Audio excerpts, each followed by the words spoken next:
Well, dear friends, my idea this morning is to speak about several different suttas in regard to the contemplation of the earth element and the closely related contemplation of the body. The reason why I thought of it is from noticing that the way the contemplation of earth element is described in the Chula Shunyata Sutta, the shorter sutta on emptiness that we talked about a couple of weeks ago, is different than what we see elsewhere. So I'm going to jump right into it, open the screen, and we can read some suttas together.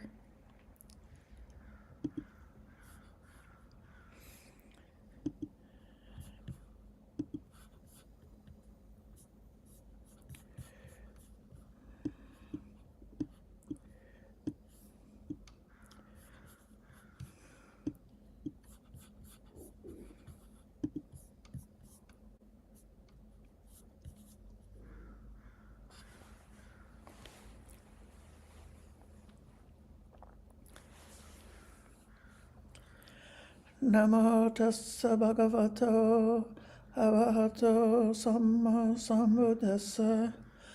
Namo tassa bhagavato arahato samma sambuddhassa. Namo tassa bhagavato arahato samma sambuddhassa. In the Chula Sunyata Sutta, furthermore, a mendicant ignoring the perception of people and the perception of wilderness focuses on the oneness dependent on the perception of earth.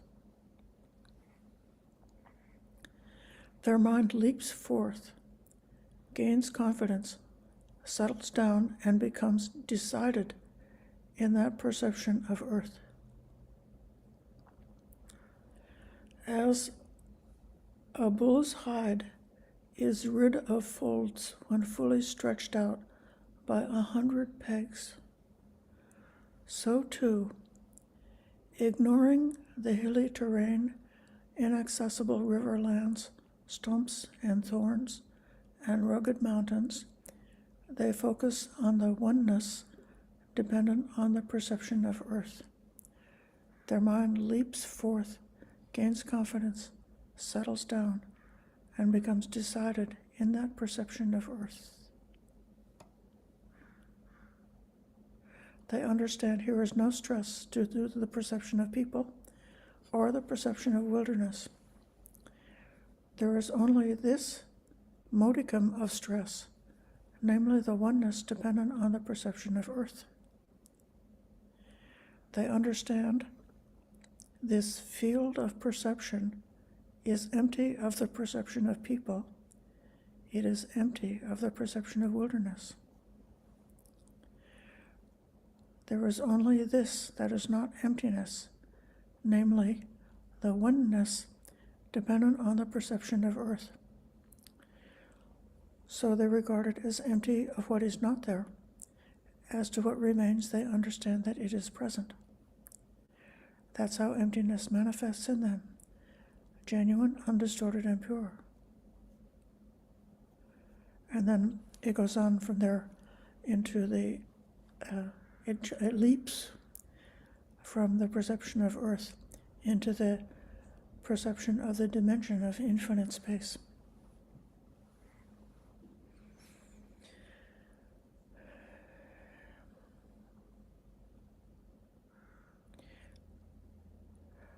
There is the conventional way of looking at things and seeing things.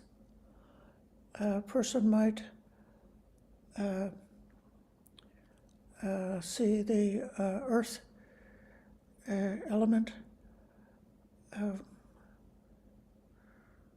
as something that's a scientific something to study, or they could see the earth element as something useful that they would like to plant their crops in the earth, or they would look at what the earth is good for, think about whether some particular place on the earth is suitable for building a house or for camping out, something like that. There's so many different conventional ways of seeing it. And then in the Buddha's teaching, he uses skillful means to show different ways in which to break up the conventional, ordinary way of seeing things. And in this case, by making an abstract idea of the simplest possible way of seeing the earthy quality of the earth element. In a certain way, seeing earth element in this way is like a way of noticing the very nature of perception itself. Perception has the way of taking millions of moments of sensory contact, including contact with the mind, the eye, the other physical senses, and picking out one object among many other objects, and then applying a internal coherence so that one could pick out this object as being distinguished from the other objects all around it. And so if you're distinguishing the earth element from the air element or the water element or something like that, you just see those essential qualities in a simplicity. And that is one of the things that perception does. It takes something comprised of millions of moments and creates a simple object. So then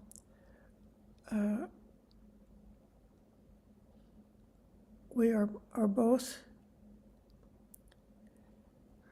kind of exploring what perception is and how to choose about what we perceive. Somebody who comes from the village and has a lot of friends and relatives in the village and has a lot of business in the village, even no matter where they happen to be, they could have a mind which is continuously filled with perceptions of the village because that's what they're constantly thinking about.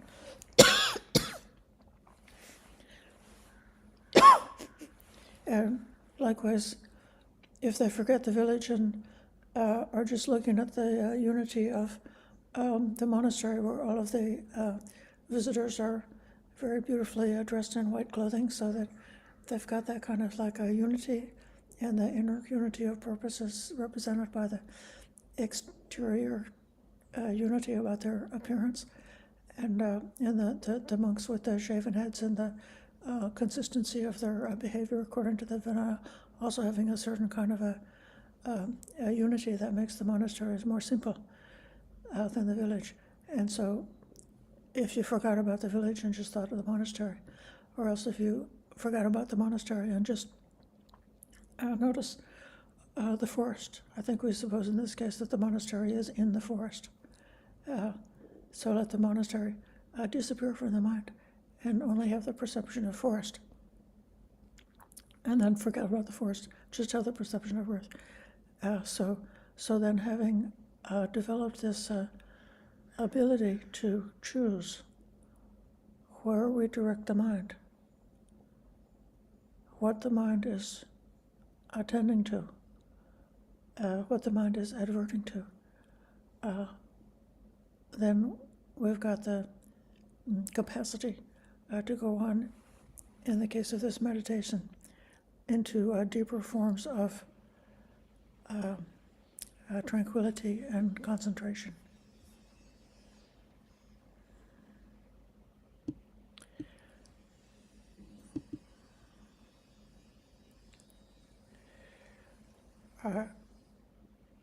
Now I'm going to speak to you about the Mahahatipadopama Sutta, the greater discourse on the elephant's footprint, which is number 28 in the Middle Length Discourses.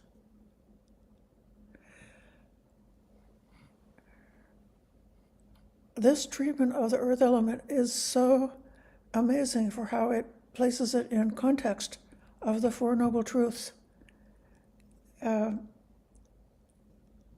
It so happens that these days I have a big project, which is there's some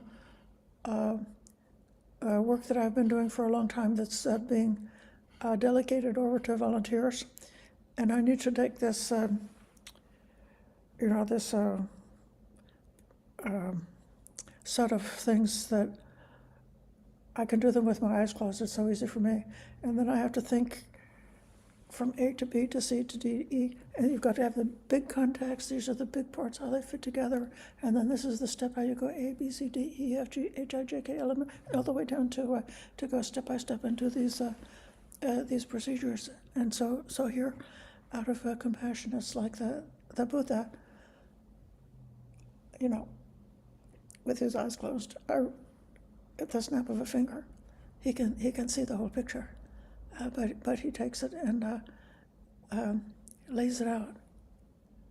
So the explanation of earth element is, in brief, the 5 grasping aggregates are dukkha.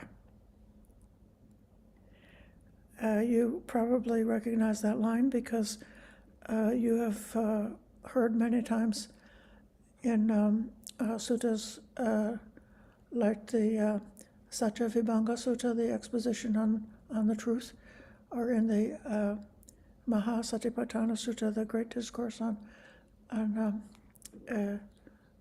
mindfulness, foundations of mindfulness, or the turning the wheel of the Dhamma, where the Buddha gives the explanation of what dukkha is. Birth is dukkha, old age is dukkha, death is dukkha, sorrow, lamentation, pain, grief, and despair are dukkha. Not getting what you want is dukkha. Getting what you didn't want is dukkha. So then, in brief, the 5 aggregates of suffering are dukkha. That's the essence of it. And so then, what are these 5 aggregates? The grasping aggregate of form, feeling, perception, choices, and consciousness. That's rupa is form, vedana, feeling, sanya, perception, sankhara, sometimes called mental formations or volitional formations. Here he's translating as choices. And vijnana, sometimes called consciousness or cognizing.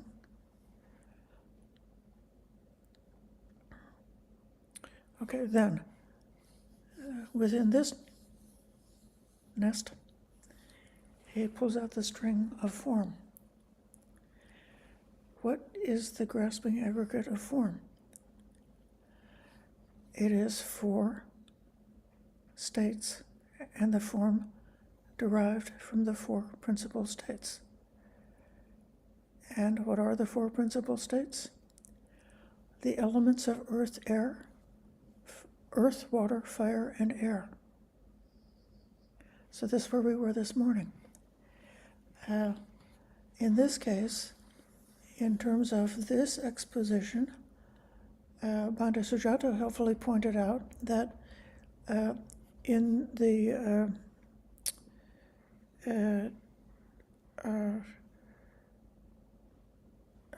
other teachings, some of the Buddha's contemporaries attributed that within these 4 elements are derived from these 4 elements was a cosmic principle of the self, which was a sacred vitality that infused everything that one can experience. And it's kind of beautiful in a way. It's like, if you were religious, if I was believing in God, and I thought that that God created the earth, and I was deeply religious, and I was continuously, consciously aware about the presence of God, then I could see like every little thing. Like I see God everywhere I look. I see God. Everywhere I look, I see that which is holy and sacred and to be treasured. And so you can kind of see like how for that kind of mentality, these four states could be made alive in a certain kind of way with that idea about the soul or the sacred self or something like that. But the Buddhist takes it in a different direction altogether. He takes the self out of it. And so instead of having this aliveness of imagining the presence of this divine aspect, instead where you see we end up is being in the presence of freedom.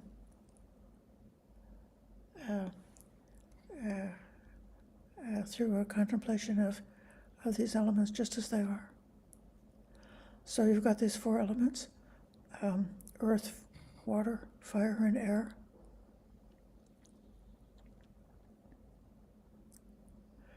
And then within that group, he pulls at another string. What is the earth element? The earth element may be interior or exterior. We talked about that this morning. And what is the interior earth element? What is pertaining to an individual internal that's hard, solid, and it's translated here, appropriated, upadinam.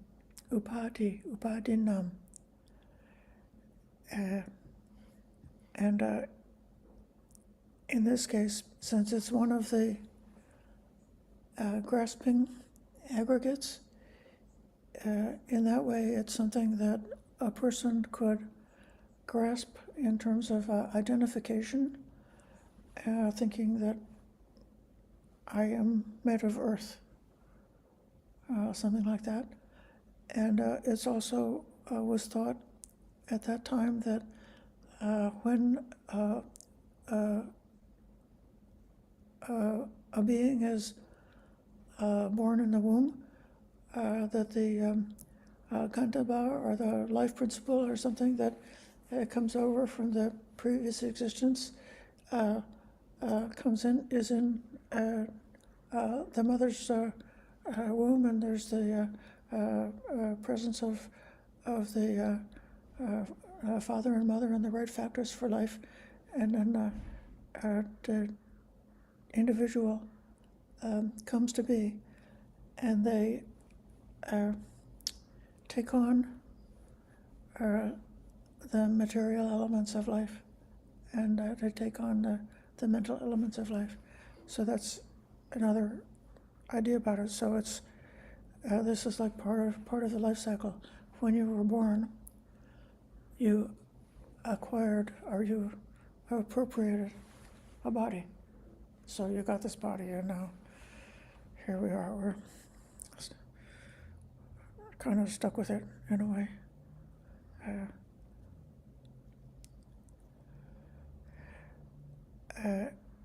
Head hairs, body hairs, nails, teeth, skin, flesh, sinews, bone marrow, kidneys, heart, liver, diaphragm, spleen, lungs, intestines, mesentery, undigested food, feces, or anything else internal pertaining to an individual that's hard, solid, and appropriated. The Buddha and the ancient teachers did not claim that this is the entirety of all of the things inside the body or of all of the earthy things inside the body. This is just an example of a list. So they were aware of other elements of the body that were, but these were the ones that are chosen for review in this teaching. So that's the interior earth element. And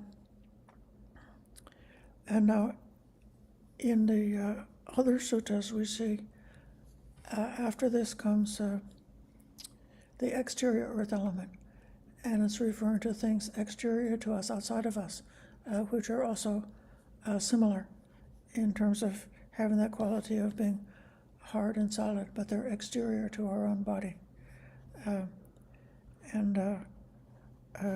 The interior and the exterior are just the earth element.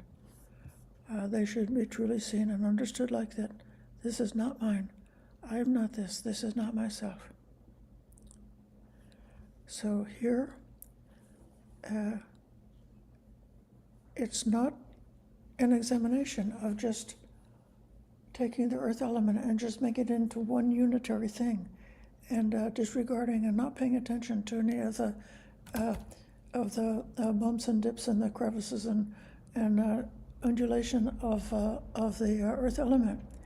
So in the previous meditation, it was just making earth element into something which is plain and has no feature except only having the one feature of earthiness. But here in this contemplation, it's inviting us to actually investigate all of the undulations and the cracks and the gullies and the different things as you look at the different things, parts of the body which are earthy. But this does lead us in one way to overcome our conventional way of, without even thinking about it, we just are aware that we have a body, and all you notice is, no, the body feels good, or I have a tummy ache, or I need to eat, or I'm doing some exercise, or my body is strong, or my body is weak, or that I can use the body for different purposes, something like that. That's the conventional way of seeing it. But here, in this way, by subdividing the human body into the elements, we are cracking open that conventional view, and that opens the possibility of being able to see it as not me, not mine, not myself.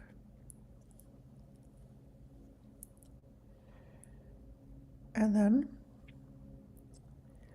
when you truly see with right understanding, you grow disillusioned with the earth element, detaching the mind from the earth element.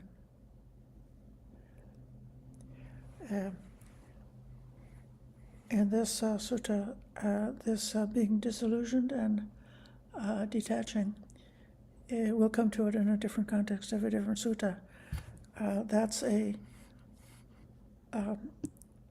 launching pad for the spiral path of dependent origination, where there's a detachment, then there's a fading away, and cessation, and freedom, and the knowledge of freedom, the destruction of the asaras, and nibbana are all like a very natural, the progression, that the takeoff point for that progression is this nibbindati, this disillusionment.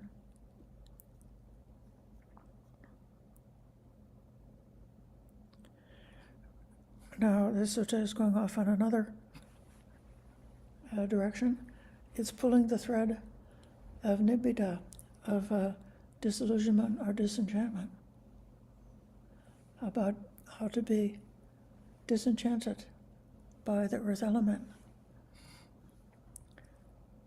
There comes a time when the exterior water element flares up.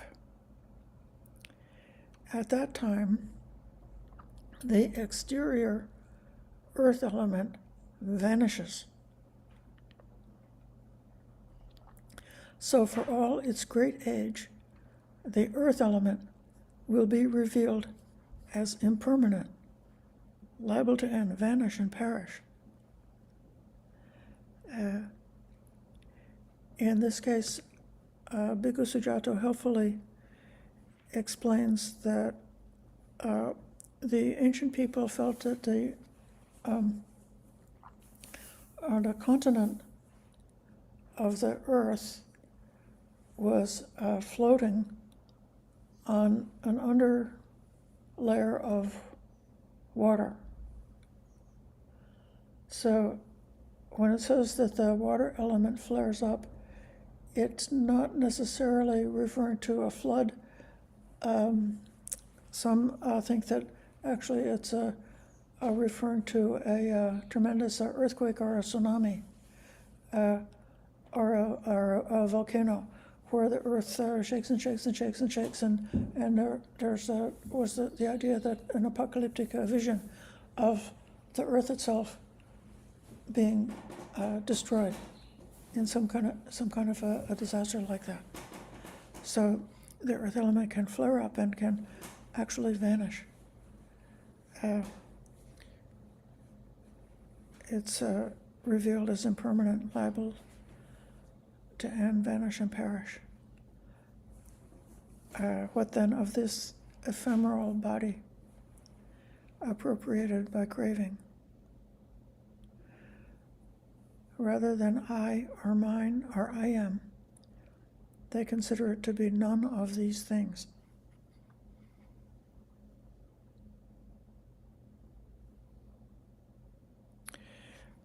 And then with that insight, now this sutta is like it, like each one of the sentences in the sutta is a whole Dhamma lesson right there. And this is like the tick list to go through. So one has developed like an insight into the impersonal aspect of the earth element, and overcome conventional thinking about it. And then in this next section, it shows how this contemplation leads to powerful, imperturbable equanimity. If others abuse, attack, harass, and trouble the mendicant, they understand, this painful feeling born of ear contact has arisen in me.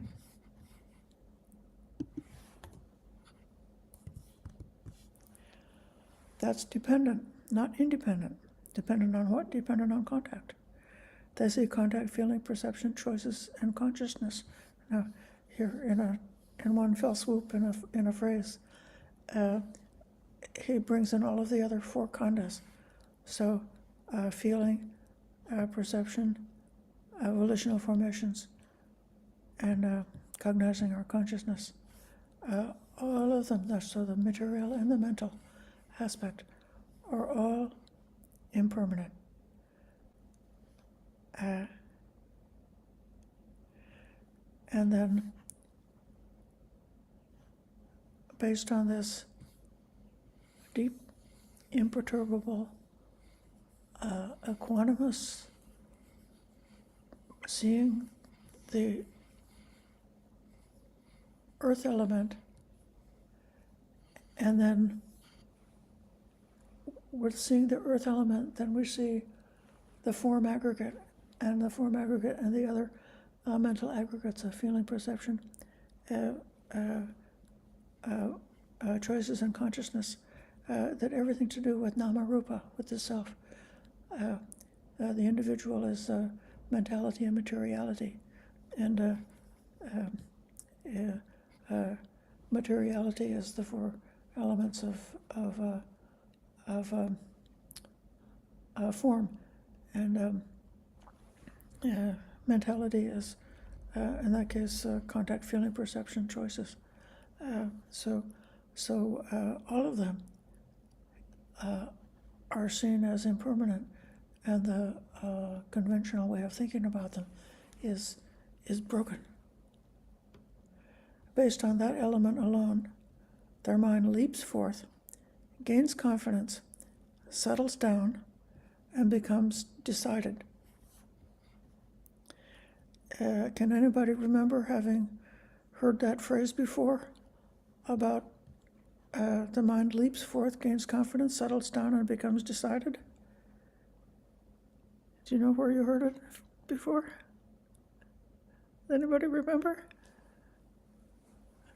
Okay. Sutta. Yes, in the Chula Sunyata Sutta, just above. I liked that expression so much that I put it. I created a little poster and put it on my blue sky. So this is the teaching in the Chula Sunyata Sutta.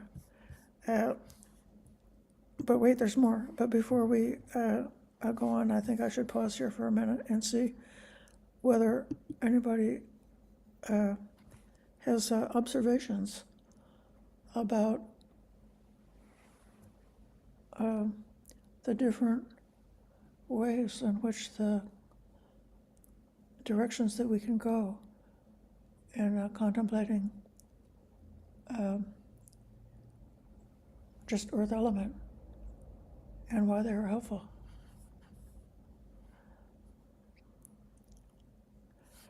Okay, Damon. You talked about the earth element and then the awareness of earth element. Let's say you're feeling the pressure while you're meditating, the pressure of your body contact on the cushion.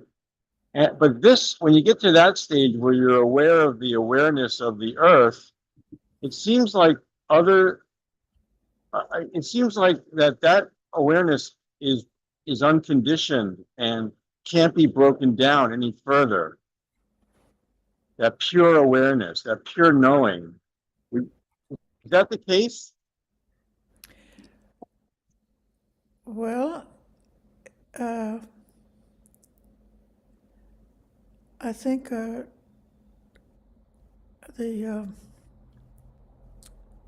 are still conditions involved. Directing one's attention to the Dhamma, showing up in the presence of a teacher, listening to the Dhamma, coming to the cushion, making the intention to practice, following a meditation procedure. These are all actually conditions. And even though you are getting like progressively less and less caught up with being like a puppet being jerked around, pushed and pulled to and fro because of feelings and reactions and emotions and so forth. So there's a detaching from some of the conditions. So some of the conditions you've sort of stepped aside from, but you haven't stepped aside from all of them until you realize the deathless. So the deathless is called the unconditioned. And part of meditation is, it seems, it does seem like nibbana, doesn't it?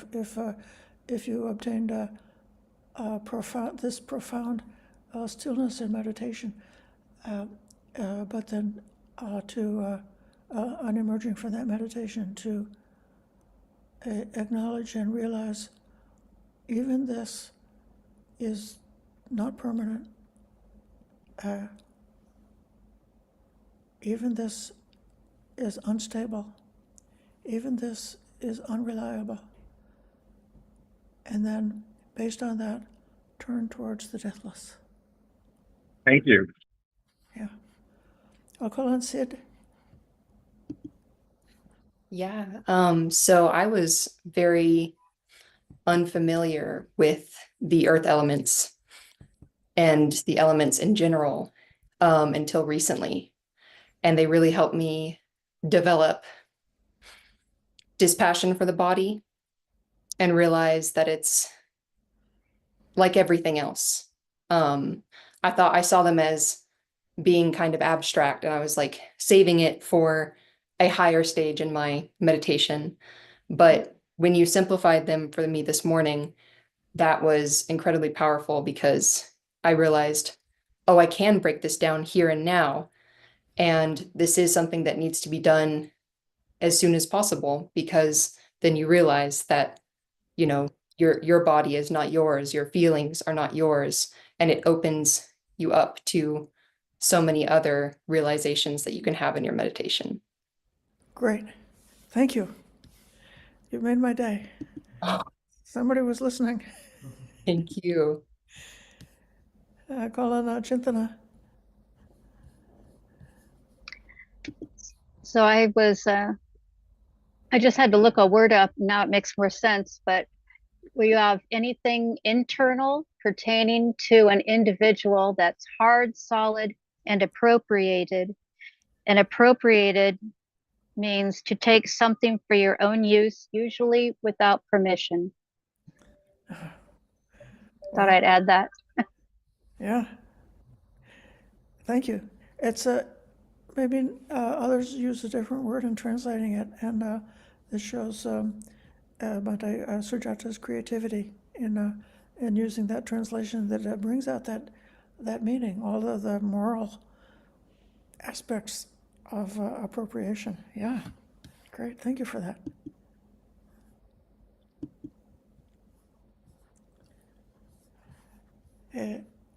Let's look at another sutta.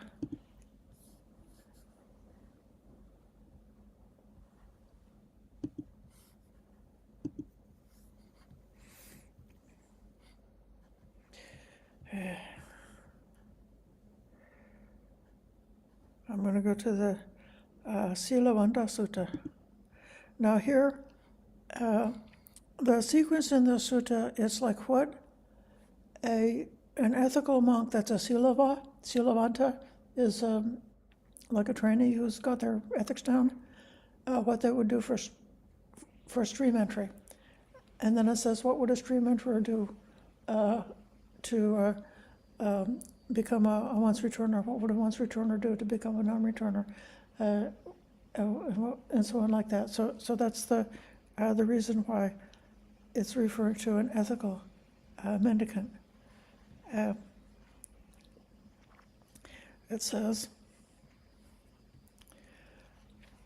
an ethical mendicant, and this goes all the way up to a Buddha. So this is the same practice that a Sammasambuddha does, is the same practice that is done by one who's just established themselves in the precepts and begun their training. An ethical mendicant should rationally apply the mind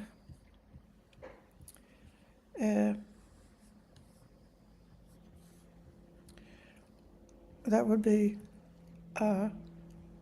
yoniso manasikara, are sometimes called wise attention, directing the mind towards the yoni, or towards the origin of things. A mendicant should rationally apply the mind to the 5 grasping aggregates, and they should see them as impermanent, suffering, diseased, a boil, as a dart, a misery, an affliction, as alien, as falling apart, as empty, as not self. this is where I said that we have to be cautious here in the West, because a lot of people, modern people, are deeply suffering because of self-hatred. So maybe they were subjected to being hated by others, and they internalized it and began to hate themselves, or else sometimes they, or because of our social conditions, they begin to hate the body, and so a person could torture their own body, or starve their own body, or do all kind of self-destructive, harmful, suicidal things because of feeling hatred towards the body. This is not the intention here, and I think this seems to be, of course, you know that, of course, in the ancient times, that you can't avoid illness, you can't avoid suffering, even you can't avoid insects and mosquito bites, and encountering irritating things, and having little skin infections that become very painful, or having grave and serious diseases, and knowing that at any age, whether from time to time a disease can, or a plague epidemic can sweep across the country, and even small children die, even young people die. It's not only the old.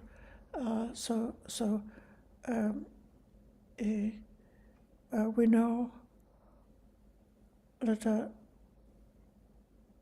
when we took, our karma took us to be reborn as having a flesh and blood body, a lot of affliction was on the itinerary. But this is like going, and then it's also true that in the prime of life, when one has a young, beautiful, strong, healthy body, that a person could have the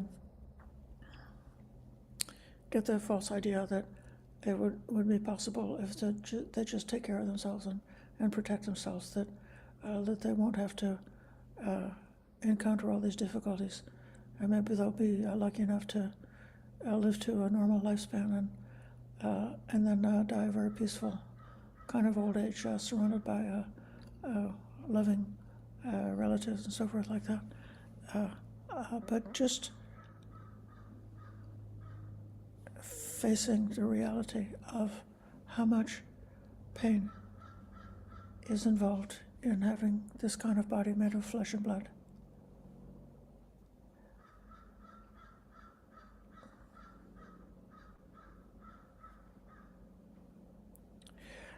And this view of the suffering nature of things applies to all five aggregates: form, feeling, perception, choices, and consciousness. So even your beautiful mind, which is capable of so much, is still so unreliable. It's an affliction to have a mind like a human mind. It's an affliction to have feelings like the kind of feelings that humans have, even though some of the feelings are enjoyable. Still, because of the instability and frailty, impermanence, unreliability, it's an affliction to have that. So the ethical mendicant should rationally apply the mind to all five of the aggregates as suffering, disease, to boil a dart. And then it says it's possible that this ethical mendicant doing this will realize the fruit of stream entry. And then in the subsequent parts of the sutta, it goes on to all of the stages, up to the level, even up to the level of a Buddha.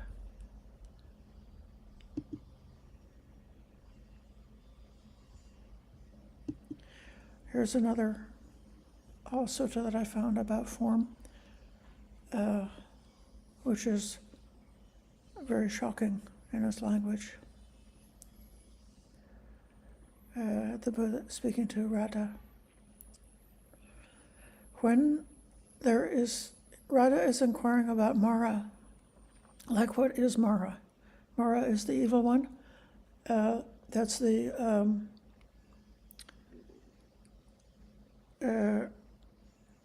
powerful divinity. Actually, it's at the very high level of the divine beings that are still within our realm of existence.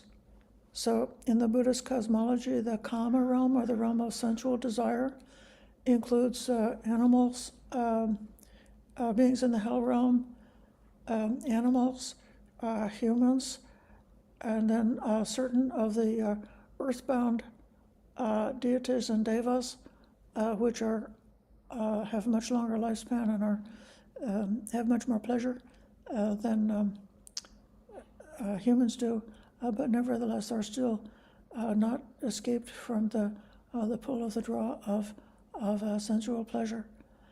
And then at the very high level of this part of cosmology is Mara.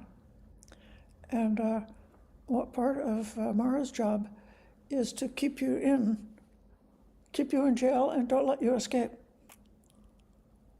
So this is what Mara is continuously trying to do, is to prevent the Buddha from teaching, or to prevent people from realizing, preventing people from practicing, even trying to block their access to the Brahma realm, which is the next higher heavenly realm, not to mention blocking them from escaping altogether. So that's Mara. So the answer here is, so you should see form as Mara, the murderer, the murdered, the diseased, the boil, the dart, the misery, the miserable.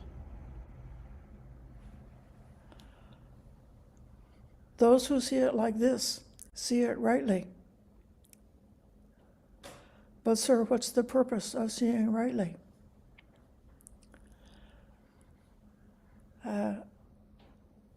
Disillusionment is the purpose of seeing rightly. That's nibbida, sometimes called disenchantment. Sometimes it's called disgust, or and it really can happen. We can be so disappointed with. Sometimes we're even disappointed with ourselves, disappointed with having the package that we have now, with the kind of mind that we have, the kind of capacity that we have now, the kind of subjectivity that we have now, the kind of reactions that we have now. And it's like, just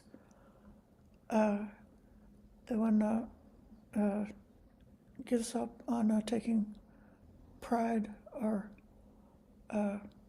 relying on any of that. So that's this disillusionment. Like you've been chewing on this bone for a long time and there's no more value left in it. You can't find any more blood or marrow or anything useful there. You give up. What's the purpose of disillusionment? Dispassion is the purpose of disillusionment. That's the viraga. So the viraga is the fading away of not just sexual passion, but all kinds of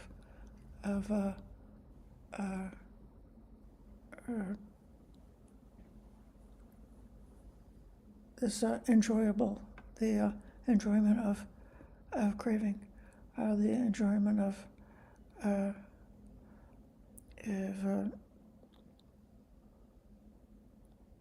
pleasure. What's the purpose of dispassion? Freedom is the purpose of dispassion, as vimutti. That's our liberation. What's the purpose of freedom? Extinguishment is the purpose of freedom. So the extinguishment, that's the nibbana. That's the extinguishment of the taints or the deeply embedded roots that keep us going around on rebirth. It's all burned up, finished. It's all gone cold. And then he asks, what's the purpose of nibbana? And the answer is, now you've gone too far. Because nibbana is unconditioned. There's no further purpose after nibbana. Nibbana is the apex. But this seeing this form as both the murderer and the murdered, both the perpetrator and the victim, both the victim of illness and the illness, struck me as being so strong, so impressive. So that's the Mara Sutta. I'll pause again and ask whether any further comments. Marajana, are you willing to reflect about this last reading?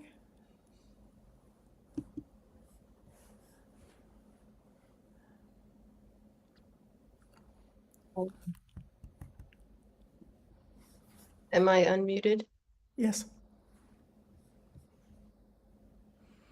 Oh, the Radha Samyutta is one of my favorite sections of the Samyutta Nikaya. Well, I share a name with one of the characters in that Radha Sutta, the Mara Sutta.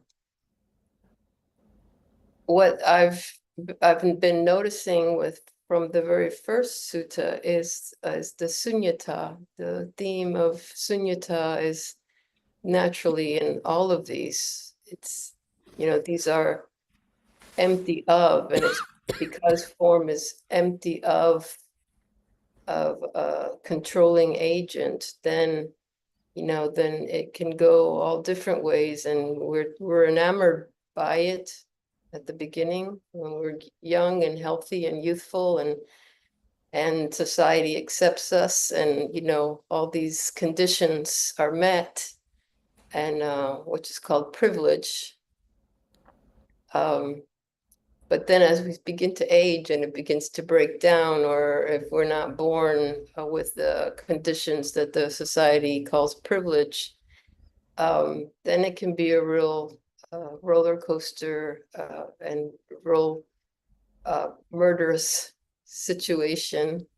So that's what I've been reflecting with all of these, that it's sunya is the theme here for all of them, and Mara, of course, takes advantage of that. But as in my name, there is a victory over that. Thank you.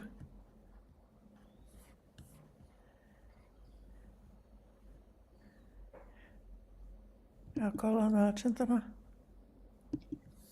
A question for Mara. How do you say your name correctly, and what does it mean, please? The name is Marajina, Marajina. and Gina is victory. So Okay. it's a victory over Mara. Thank you. Calling on Damon. Yeah, in the last one that we did about Mara, I didn't see Earth mentioned. Was there a connection? I mentioned form, Okay, and then form is defined as being comprised of the four elements. got it. Thank you. Yeah.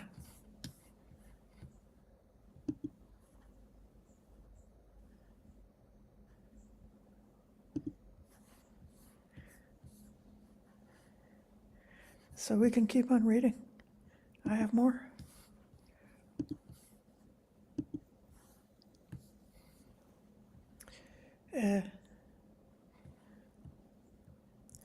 There is the sequence. Now, I'm taking encouragement from Abhiko Analio to associate the contemplation of the body, the kaya nupasana, with the contemplation of the elements, the dhatu element, and the element of the rupa element, the form element. I should say the earth element, the patavi, the earth element. So in the Satipatthana, there is this contemplation of all those different elements that are contemplated in that most important, significant practice guide. And just as a reminder that with every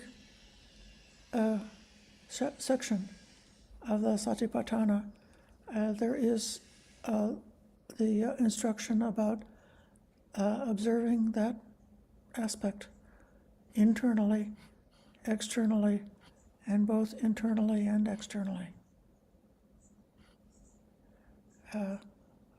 which we've seen, especially with the elements, putting us in a connection with having a similar nature to all sentient beings, and also putting us in a connection to having a similar material elements as every part of nature, including the parts that are sentient, the parts that are not sentient, to the extent that we're based in materiality, then the earth element is there. But this same internal, external can be applied to every aspect. This is what I tried to explain for anybody who wasn't here this morning. I was putting out a theory that one could cultivate the perception of the internal and external being the same, and make that perception to become well established. Then when one is having in meditation, anything that could come up in meditation, you could quickly and intuitively see this is not just mine, but this is something universal and shared. So somebody had a doubt or a question about whether I was teaching the meditation the right way, and my kind of like response to that was say, how many billions of people all over the world have doubts about whether their teachers are teaching the meditation the right way? So just because you had a thought, it's not your thought. It's a thought that's a universal thought that many different people can have. And if worry comes along, how many people are worried? How many creatures are worried? If some kind of obsessive thought comes along, how many people have got that kind of obsessive thought? If you experience a Vedana, or if you experience a state of mind, that this is the, like, if you experience this mind has become great. Okay, it's not just that my mind has become great. It's that the expanded mind, or the mind gone great, this is something that's shared by how many, millions or billions of people through the ages have been capable in practice to develop that greatness of the mind. So there's nothing that we can experience that only belongs to us. All of it has both the internal and the external aspect. So that's this theme. That's one of the themes that overcomes the conventional way of seeing things as being me and mine. And then the second part is they meditate, observing the body as having the nature to originate, having the nature to vanish, and having the nature to both originate and vanish. And so this is an investigation or an inquiry that one can have in meditation to find out whether it's true or not that the phenomena that we experience are just turned on like a light bulb. It just clicks on and then it's on and it's going to stay on forever. Or whether in reality, if we look and ask, is it permanent or impermanent, we can see the change. And then the third reflection in the refrain, mindfulness is established that the body, or that whatever the focus is, that this exists to the extent necessary for knowledge and mindfulness, meditating independent, not grasping at anything in the world. So that's the refrain. Then the contemplation of the body comes again to the different parts of the body, head, ears, body, hair, nail, teeth, skin. So this is including both the parts of the body which are partaking of the earth element, and then also it lists some of them that are participating of the water element, like pus, blood, sweat, fat, tears, snot, synovial fluid, and urine. Those are the liquid parts of the body. And in particular, the aspect of nibbida, or disillusionment, is there. Because you see them as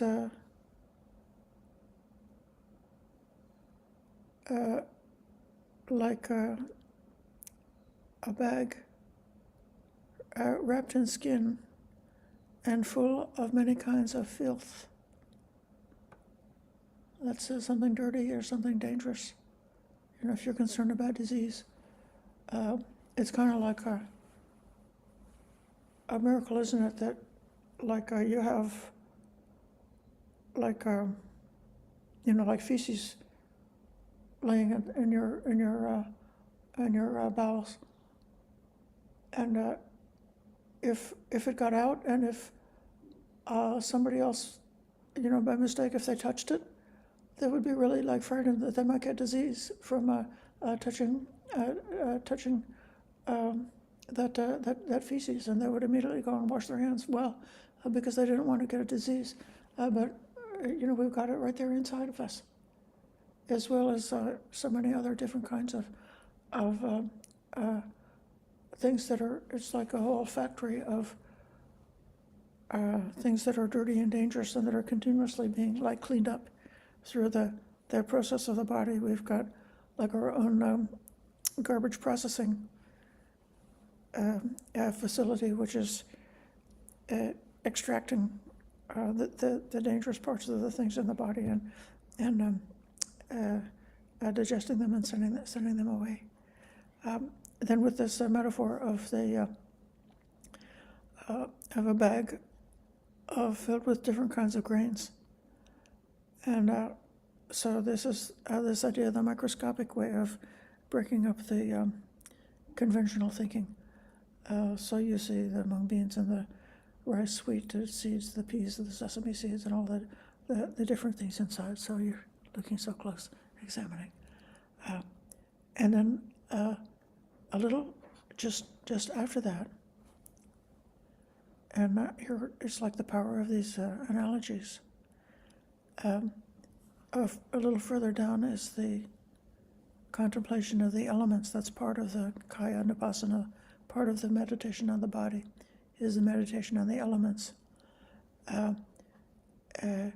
Say in this body there's earth element, water, fire, and air. Now, and then this shocking metaphor, as if a deft butcher or a butcher's apprentice were to kill a cow and sit down at the crossroads with the meat cut into chops.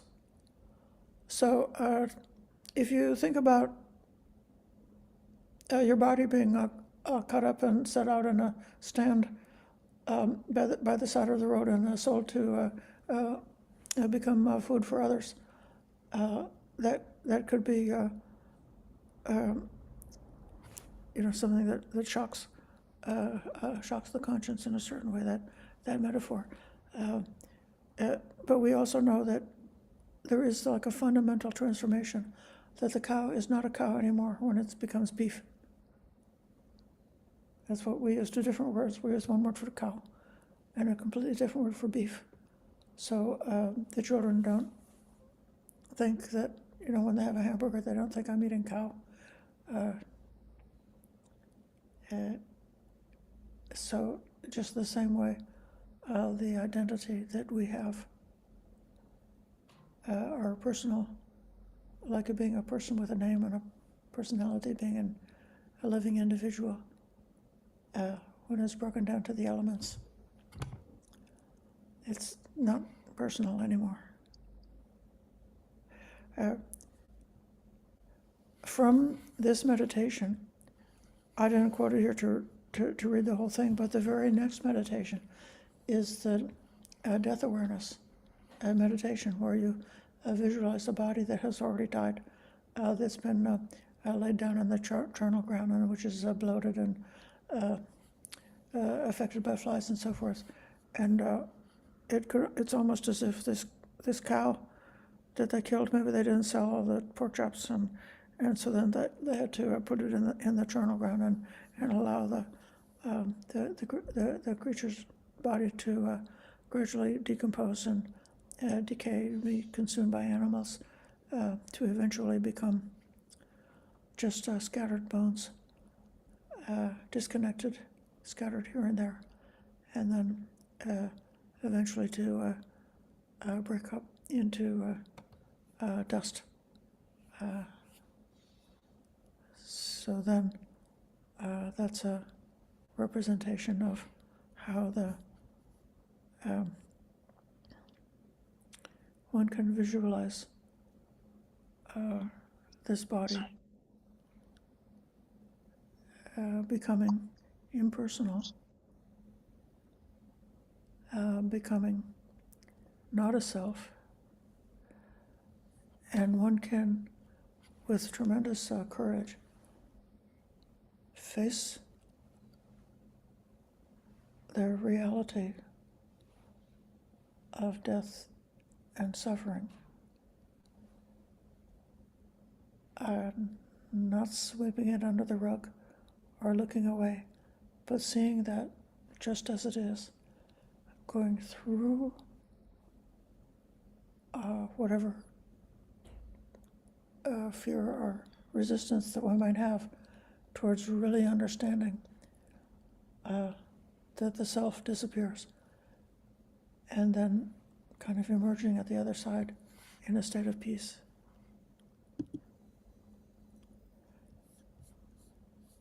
I'm going to call on Damon. Just quick question. What element could be said or is said to compose, what is the life force composed of? Any elements? Like, okay, the body materially, I understand the four elements break down at death, but what about the life force? If there's said to be a life force that animates this body, is that composed of elements? I think there is a life force, I think, called Jiva, and it is looked at in two different aspects of it. One is that in coming to be born, that there are the conditions there for the arising of the life force. And then there's another aspect of it, which is in profound samadhi, in the deepest states of meditation, when the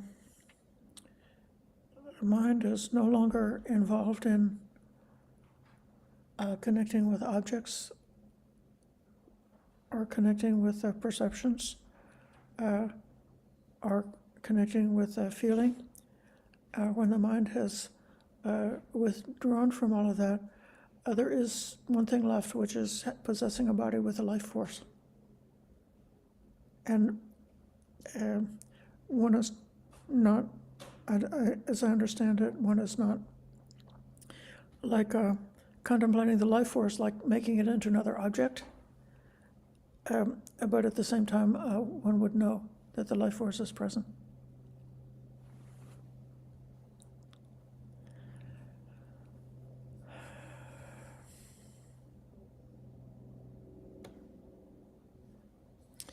I'll call on Mima. Thank you, Ayya.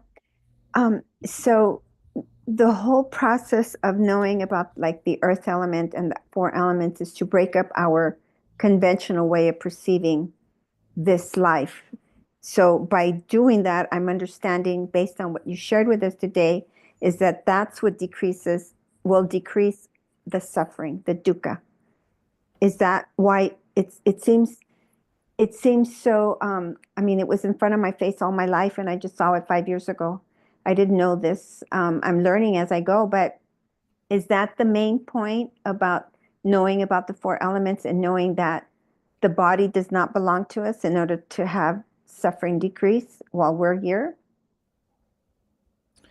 In a way, I'd almost rather say one is transcending suffering.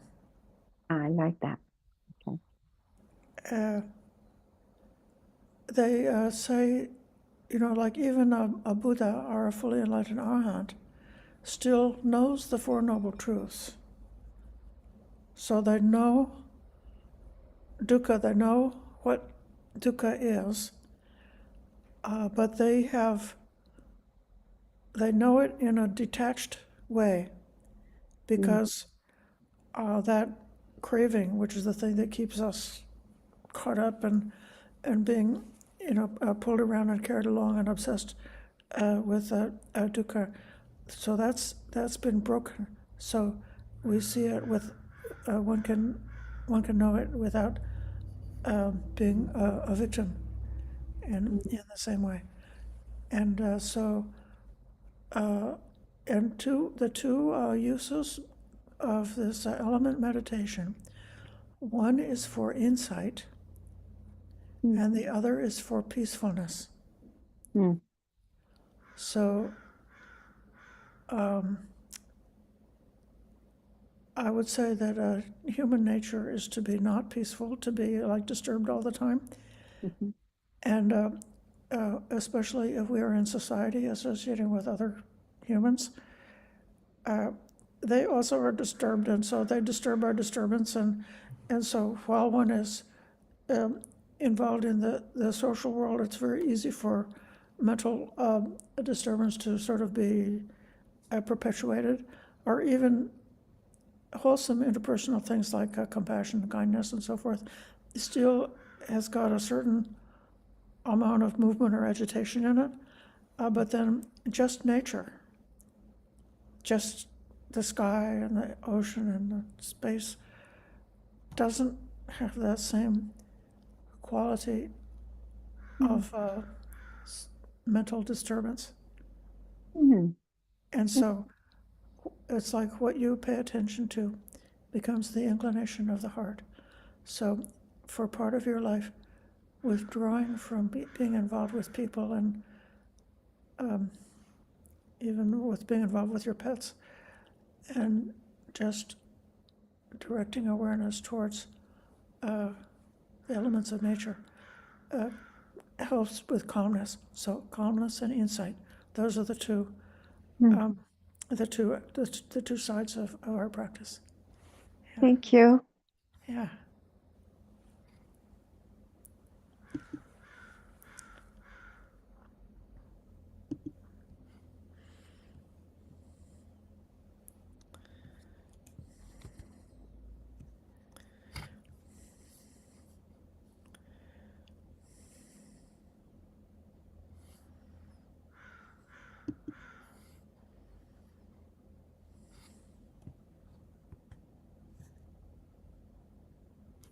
Okay, Richard, I've been waiting to hear what you have to add today.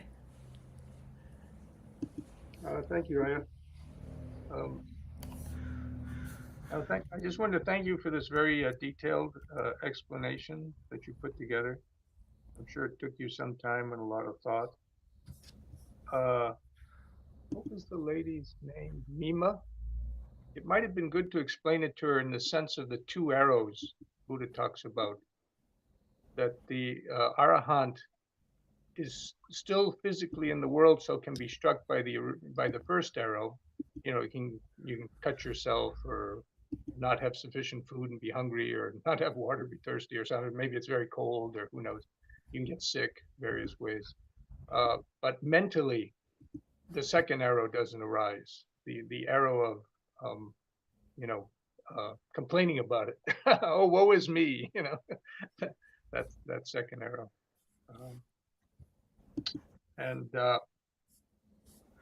But I think there's something subtly here, and I've mentioned it before. This sutta is very interesting, 121, that it comes down to where you sit on the earth. Okay, so you leave the town, so you leave the people in the town and all the animals and all those activities behind. You leave the monastery, you leave the people in the monastery behind. You leave the forest in the sense that you go and you sit to contemplate.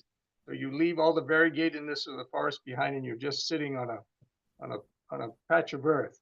Now it suddenly jumps from there suddenly to a boundless space. And the reason that it jumps is because when you're sitting in meditation, you're actually gaining things initially. You're not emptying things out, okay? Like the first jhana has 5 factors, right? Or 4, depending on, who talks about it. The next one, you get rid of some of those factors. The next one, you get rid of something. You're left in equanimity, right? But in all those conditions, you still have the physical body sitting on the ground. And this is a descent into emptiness, okay? So that's why what really becomes empty is when you go from the sitting on the ground doing the contemplation to boundless space. You leave the 4 elements behind. So that's where okay, now I've cut out the 4 elements, right?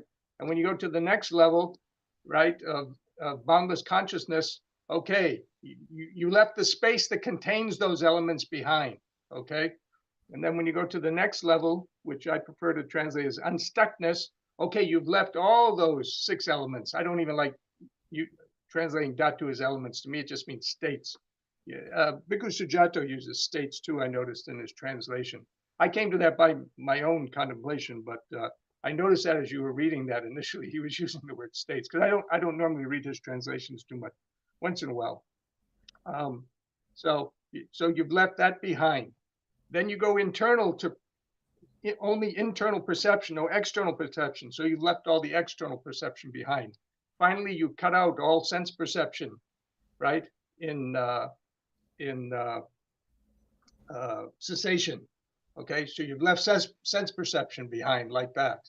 So that's why you're leaving things behind, and that's why it jumps from sitting in meditation, because you're not really leaving things behind, even though your meditation is getting subtler. But in order to get subtler, first you have to start with things, right?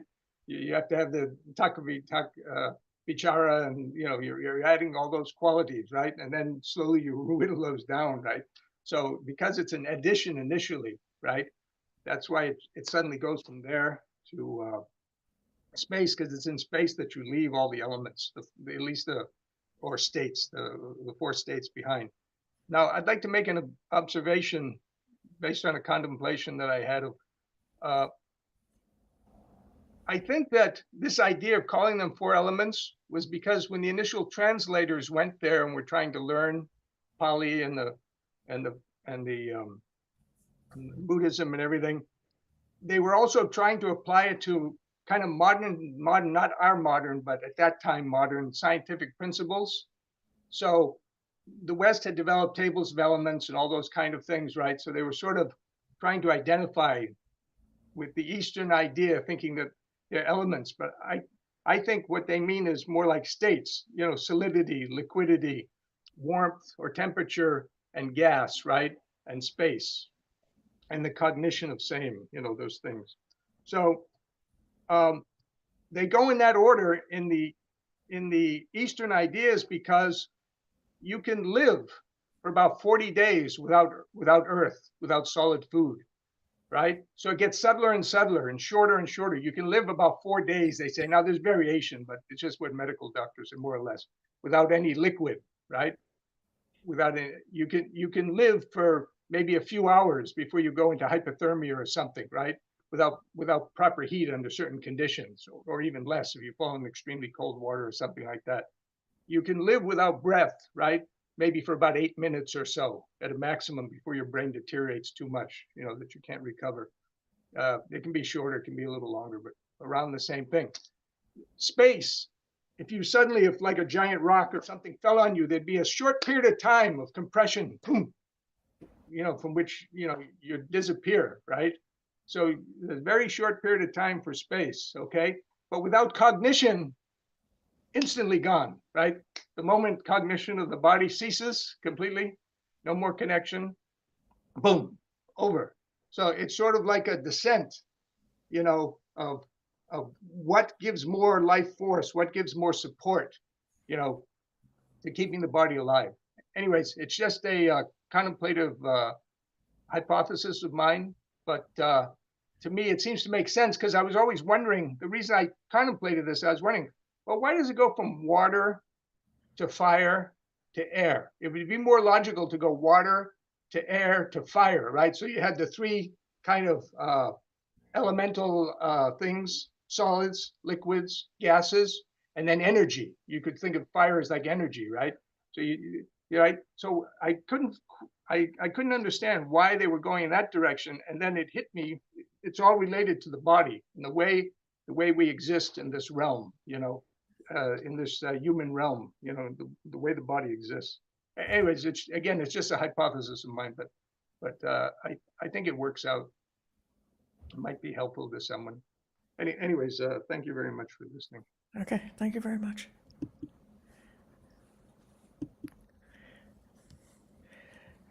We've come to the end of a very delightful and I think, at least for me, I really enjoyed comparing these different suttas and noticing the variety of ways in which the earth element can be used in different ways. I especially appreciate how, when the conventional way of seeing it cracks open, that then it's possible to really develop that quality of nibbida, to just give up completely on thinking that you'll find any kind of safety with these, conditioned things in our samsaric existence here in this world, including the earth element and all of the other phenomena that one can know, to have that disillusionment, and then from there to be able to get on the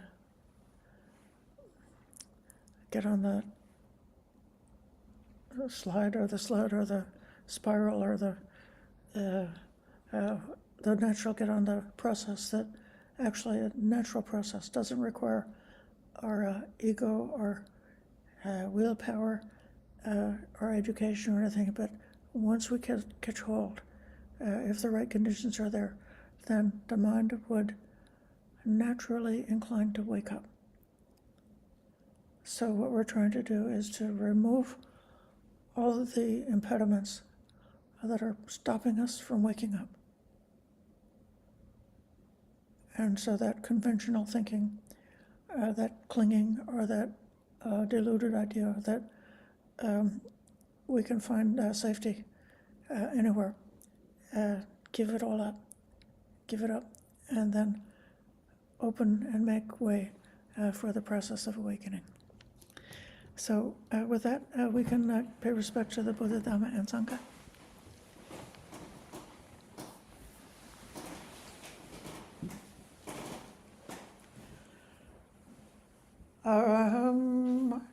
Samma Sambuddha Bhagava Buddhang Bhagavantang Abhivademi. Svakato Bhagavata Dhammo Dhammang Namasami. Supatipanno Bhagavato Savaka Sangho Sanghang Namami.